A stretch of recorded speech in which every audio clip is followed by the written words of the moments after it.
A alma feminina viria sempre cercada de seus mistérios, semicerrada em si mesma e nos pensamentos primordiais mais secretos? Um Quarto Só Pra Mim trata sobre a dificuldade imperativa do mundo das mulheres que são constantemente impactadas, interrompidas e acompanhadas por outros. A alma feminina viria sempre cercada de seus mistérios, semicerrada em si mesma e nos pensamentos primordiais mais secretos? Foi no final de semana que, procurando um espaço só meu, assim como eu encontrei essa caneta só minha, esse celular só meu, esse microfone só meu, esse estúdio só meu, sentei numa cafeteria para finalizar a leitura do livro da Virginia Woolf, Um Quarto Só Seu, na nova tradução, Um Quarto Só Pra Mim. O livro me encontrou numa dessas expedições a livrarias quando, em meio aos romances, saltou aos olhos o título do livro que eu sabia ser Um Quarto Só Seu, mas que ainda fiz uma breve pesquisa na internet para me convencer de uma verdade existente. Que felicidade ter sido rebatizado em português para Um Quarto Só Pra Mim.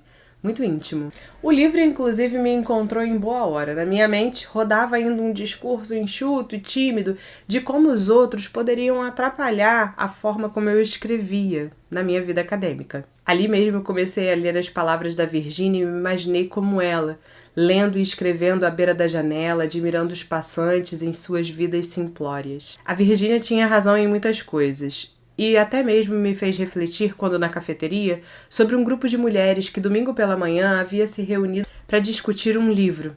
Tomada pela aura da autora, fechei a leitura e tornei a admirá-las ali, fazendo discursos e reflexões animadas sobre a Raquel. E sobre... esse trecho me deixou extasiada. Sobre coisas a mais que percebi serem sobre a Bíblia, livro sagrado e pouco discutido por mulheres. Quem seriam elas? Lia em Um Quarto Só Pra Mim que, não à toa, as mulheres iniciaram suas obras literárias pelos romances. Não que não houvessem poetas antes do século XX, mas, segundo Woolf, era a prática das mulheres escritoras a produção e publicação de romances. E por que esse gênero seria o predileto? E ela explica que, muito possivelmente, porque nós, mulheres, somos herdeiras da pobreza. Durante séculos, as mulheres não acumularam riqueza, visto que aos homens era dado o papel de provedor e de herdeiro. Afinal, era ele quem resguardaria o nome da família. A mulher, quando casada, mudaria seu nome, recebendo a certidão de casamento, como uma nova certidão de nascimento.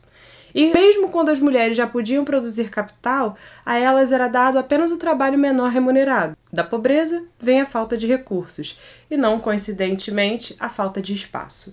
O ócio criativo se dá nesses momentos de silêncio solitário, sem interrupções, vazios de atenção externa. E às mulheres isso era vedado. Elas escreviam na sala, dividindo o espaço com a família, com inúmeras e invisíveis tarefas domésticas que habitam o vão dos nossos dias. E eu me incluo aqui quando eu escrevo isso. Além disso, segundo o autor, havia falta de seriedade que os homens imprimiam no ócio feminino. Fazer poesia era muito complicado para homens levarem a sério e dispendioso de energia e silêncio. E aqui eu lembro da parte a qual cabia a Virginia. O livro, na verdade, um seminário que foi proferido sobre mulheres e o romance ministrado na década de 20 na Inglaterra. Somem-se aí as condições de produção do texto, em especial o assunto aqui escolhido.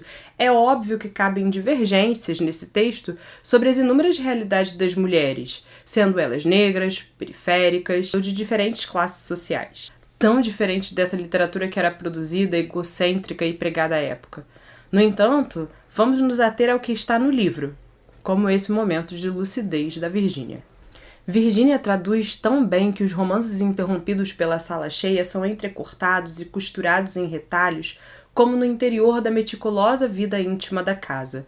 Já que não saíam para trabalhar e não tinham a possibilidade de escrever sobre si, a delas ficou em segredo durante tantas eras.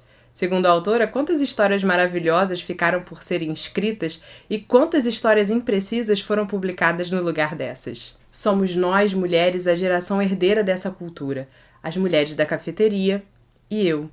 Fiquei pensando mesmo em autoras como Clarice, tão genial no seu fluxo de pensamento, ou Ana Cristina César nos seus poemas em prosa, todas nós herdeiras e constituintes dessa mesma exigência por um quarto só meu, sem a autoridade do egoísmo, apenas um desejo de um lugar sem interrupções, só comigo, em que o mundo se encaixa nessa engrenagem de ser só quem se é.